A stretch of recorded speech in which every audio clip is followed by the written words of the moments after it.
బట్టతలతో బాధపడుతున్నారా? ఆధునితనమైన పద్ధతిలో hair transplantation చేయబడును. Face clinic, Hyderabad. నమస్తే, వెల్కమ్ టు సుమన్ టీవీ. నేను విష్ణు. ప్రస్తుతంతో పాటు ప్రముఖ స్టాక్ మార్కెట్ అనలిస్ట్ సుందరరామరెడ్డి గారు ఉన్నారు. వారితో మాట్లాడదాం. సార్ నమస్తే. సార్ సుందరరామరెడ్డి గారు. నమస్తే సార్. సుందరరామరెడ్డి గారు, గత వారం 10 రోజుల నుంచి భారీగా పెరిగిపోతున్న బంగారం ధరలు, ఆకాశాన్ని అంటుతున్న బంగారం ధరలు. సరే, మీరు నేను బంగారం ధరల్ని అదుపు చేయలేం కాబట్టి, అది మన చేతుల్లో లేని పని కాబట్టి, అయితే అసలు ఎందుకు ఈ బంగారం ధరలు ఇంతలా పెరుగుతున్నాయి? దేశీయంగా, అంతర్జాతీయంగా ఎటువంటి కారణాలు ఈ బంగారం ధరలు ఇంతలా పెరగడానికి దోహదపడుతున్నాయి అంటారు? అట్లీస్ట్ మనం రీజన్స్ గురించి మాట్లాడుకుందాం. రైట్. సో ఈ డిమాండ్ వరల్డ్ వైడ్గా ఉందండి, ఇండియన్ కాదు. చాలా మంది ఇది మ్యారేజ్ సీజన్ కాబట్టి, సమ్మర్ కాబట్టి డిమాండ్ వస్తుందేమో అనుకుంటారు. కాదు, వరల్డ్ వైడ్గా సెంట్రల్ బ్యాంక్స్ బాగా కొంటాయి అనమాట. అంటే పర్టికులర్గా ఈ డిమాండ్ ఎందుకు వచ్చింది అంటే, ఒక రీజన్ ఏమో చైనీస్ గవర్నమెంట్ వాళ్ళు బాగా, సెంట్రల్ బ్యాంక్ వాళ్ళు literally monthly almost 10 metric tons కొంటున్నారు. వాళ్ళ ఖజానా నింపుకుంటున్నారు, గోల్డ్ ఖజానా. Metric tons. అండ్ చైనాలో స్టాక్ మార్కెట్లో ఇన్వెస్ట్మెంట్స్ చాలా వరకు ఆగిపోయినాయండి. మార్కెట్స్ అన్ని 20 years లోలో ఉన్నాయి almost China markets. Real estate bubble రీసెంట్గా మనం చూసాము. అందుకని చైనా ఇన్వెస్టర్లు అందరూ కూడా వాళ్ళ రియల్ ఎస్టేట్లో పెట్టడం ఆపేశారు, అండ్ చైనా స్టాక్ మార్కెట్లో పెట్టడం ఆపేశారు. వాళ్ళు ఇంటర్నేషనల్ లెవెల్లో లైక్ దుబాయ్ ఇలాంటి ప్లేస్లో రియల్ ఎస్టేట్లో అంటే గోల్డ్ హెవీగా ఇన్వెస్ట్ చేస్తున్నారు.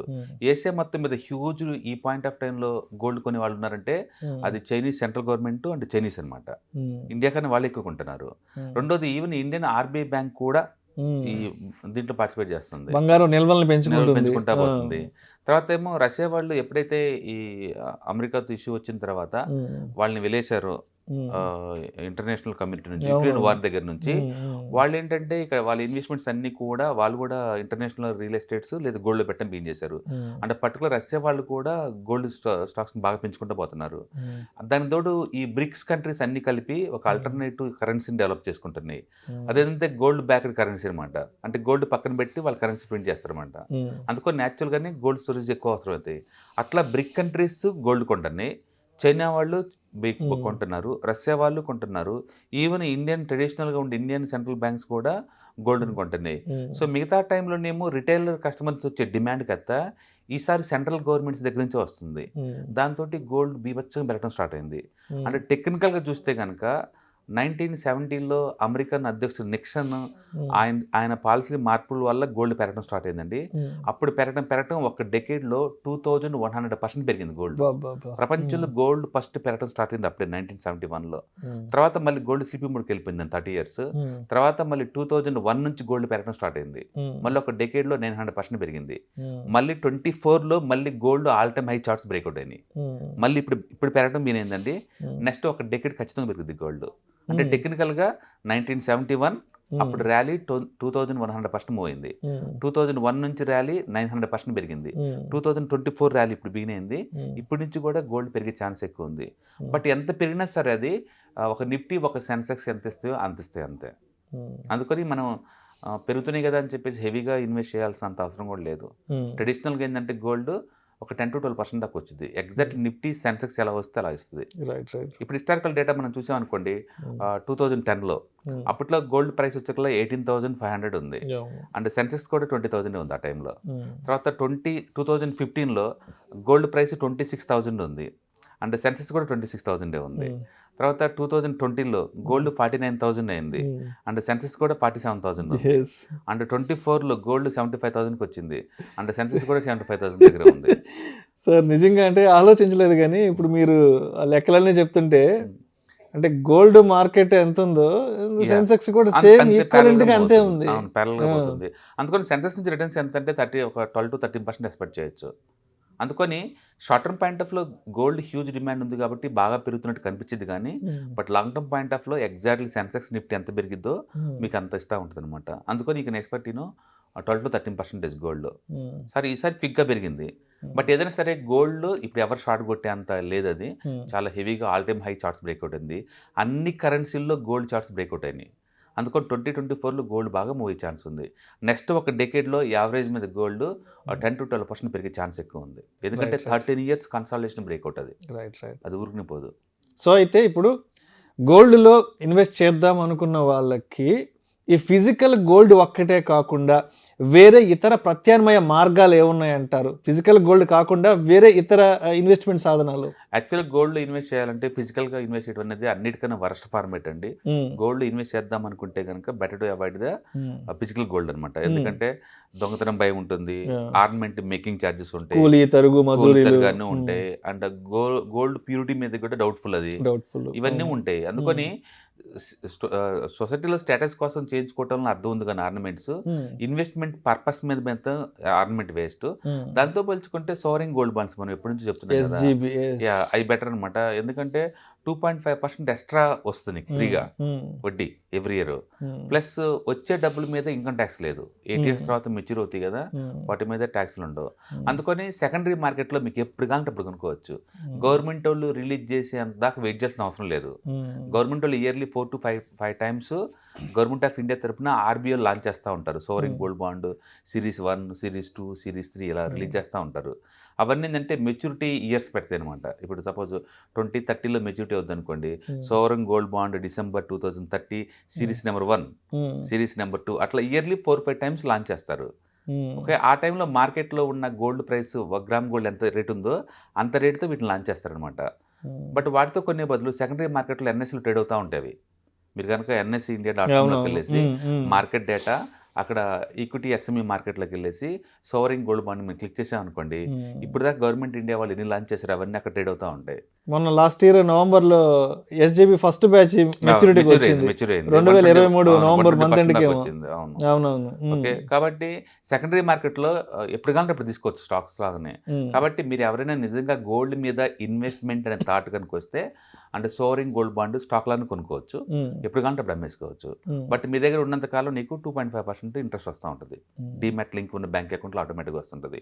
That is the best format. రెండోది, టెంపరీగా ఈ గోల్డ్ రష్ని ఎన్కాష్ చేసుకుందాం అనుకుంటే కనుక మీ ట్రేడింగ్ అకౌంట్ నుంచి గోల్డ్ ETFs దొరుకుతాయి, వాటిని కొనుక్కోవచ్చు. మూడో ఫార్మేట్ ఏంటంటే గోల్డ్ మ్యూచువల్ ఫండ్స్ దొరుకుతాయి. Like any equity debt fund mutual funds లాగానే గోల్డ్ మ్యూచువల్ ఫండ్ మీ మ్యూచువల్ ఫండ్ అకౌంట్ నుంచి కొనుక్కోవచ్చు. మీరు నిజంగా ఇన్వెస్ట్మెంట్ చేయాలనుకుంటే మాత్రం ఇది బెస్ట్ ఆప్షన్స్.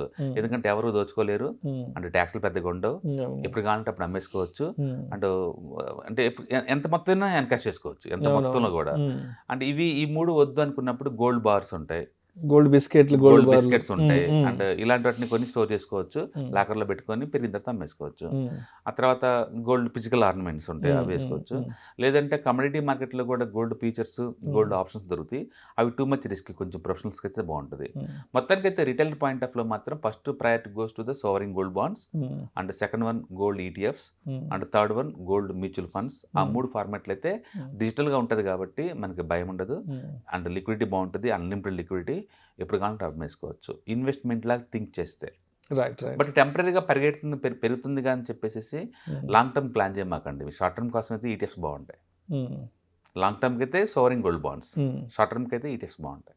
సో అయితే ఇప్పుడు మొత్తానికి ఇప్పుడు 75,000, 80,000, లక్ష అంటూ రకరకాల ఊహాగానాలు వస్తున్నాయి కాబట్టి మరి ఇప్పుడున్న సిచ్యువేషన్లో ఇంకా పెరుగుతుంది కాబట్టి అలా చూస్తూ ఉండిపోమంటారా, లేదంటే ఎంతో కొంత ఎన్కాష్ చేసుకోవడం బెటర్ అంటారా ఇన్వెస్ట్మెంట్ చేసి? ఇప్పుడు charts all time high breakout అయిందండి అన్ని కరెన్సీలో కూడా.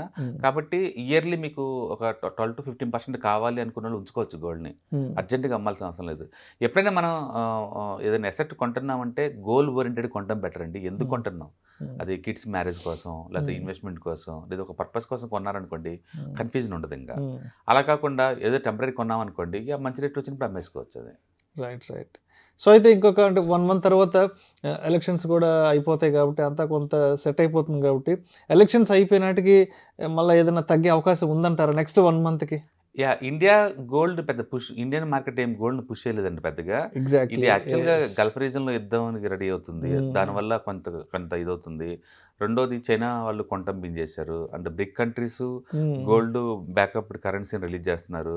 రష్యా వాళ్ళు కొంటున్నారు, ప్రపంచవ్యాప్తంగా డాలర్ని డంప్ చేసే వాళ్ళు ఎక్కువ అవుతున్నారు సెంట్రల్ బ్యాంక్స్. గోల్డ్ కొంటం బీన్ అయింది. ఈ సంవత్సరం ప్రత్యేకత ఏంటంటే bitcoin all time high, modern technology asset class అది. Gold all time high, silver all time high, crude literally 1 year high, market all time, stock market all time high. అన్ని రకాల assets all time hike వస్తూ ఉన్నాయి అంతే. కాకపోతే gold stable asset class కాబట్టి అది అది అది మంచి అసెట్గా మనం ట్రీట్ చేసుకోవచ్చు, ఎందుకంటే వాలిడిటీ తక్కువ ఉంటుంది కాబట్టి. బట్ అదే టైంలో రేట్ ఆఫ్ రిటర్న్ అనేది ఇంపార్టెంట్. మీరు ఎంత ఎక్స్పెక్ట్ చేస్తున్నారో దాన్ని బట్టేసి అది గుడ్ అసెట్ బ్యాడ్ అసెట్ అవుతుంది. Right right. కాబట్టి ఇన్వెస్ట్మెంట్ పాయింట్ ఆఫ్ లో థింక్ చేసే వాళ్ళందరూ కూడా long term short term think చేయండి. లాంగ్ అనుకుంటే సోరింగ్ గోల్డ్ బాండ్ దొరుకుతాయి నీకు, ఎప్పుడు కావాలంటే అప్పుడు సెకండరీ మార్కెట్లో దొరుకుతాయి. గవర్నమెంట్ రిలీజ్ చేసిన దాకా వెయిట్ చేయాల్సిన అవసరం కూడా లేదు. పడ్డప్పుడు కొంచెం తక్కువ రేట్కి వచ్చినప్పుడు పర్లేదు. లేదా షార్ట్ టర్మ్ కోసం 1 వీక్ కోసం 1 మంత్ కోసం అనుకోండి, ఈటీఎఫ్స్ కొనుక్కోండి, బాగుంటాయి. ఈ 2 ఫార్మెట్లో బాగుంటుంది ఇన్వెస్ట్మెంట్ పాయింట్ ఆఫ్ వ్యూలో. ఓకే, ఏదైనా సరే గోల్డ్ అనేది ఒక ఎమోషనల్ అసెట్ అండి. దాని గురించి ఎంత రిస్క్ చేసినా ఇంకా ఎంతకంత మ్యాటర్ ఉంటుంది. బట్ రియల్గా rate of return point of వస్తే కనుక మీ దగ్గర నిజంగా ఈక్విటీ మ్యూచువల్ ఫండ్ ఉంది అంటే ఉన్న తర్వాత తీసుకోవాలి తప్ప దానికి ఆల్టర్నేటివ్గా మాత్రం కాదు. చాలా మంది ఏంటంటే దాన్ని హెడ్జింగ్ కోసం వాడతారు, రిచ్ వాళ్ళందరూ హెడ్జింగ్ కోసం వాడతారు. బట్ మధ్యతరగతి వాళ్ళందరూ కూడా ఆ గోల్డ్ మీద మూసి తగ్గించుకొని and equity mutual fund invest చేస్తే లాంగ్ టర్మ్ పాయింట్ ఆఫ్లో ఎక్కువ రిటర్న్స్ తీస్తుంది. దాంతో పోల్చుకుంటే దాని నుంచి మనం 20-30 ఎక్స్పెక్ట్ చేయలేము పొరపాటును కూడా. స్టేబుల్ అసెట్ అంతే. సో అందుకని డైవర్సిఫికేషన్ పర్పస్ కోసం తీసుకోవచ్చు, అసెట్ డైవర్సిఫికేషన్ పర్పస్. అండ్ రెండోది అండ్ లాంగ్ టర్మ్కి ఏదన్నా ఇంట్లో గాల్ సేల్ ఉంది వాళ్ళ కోసం కావాలనుకుంటే సోరింగ్ గోల్డ్ బాండ్ టైప్లో తీసుకోవచ్చు. బట్ ఫిజికల్ గోల్డ్ అనేది అంత వర్త్గానే కాదు investment point of view. Right, thank you so much Sundararam Reddy గారు.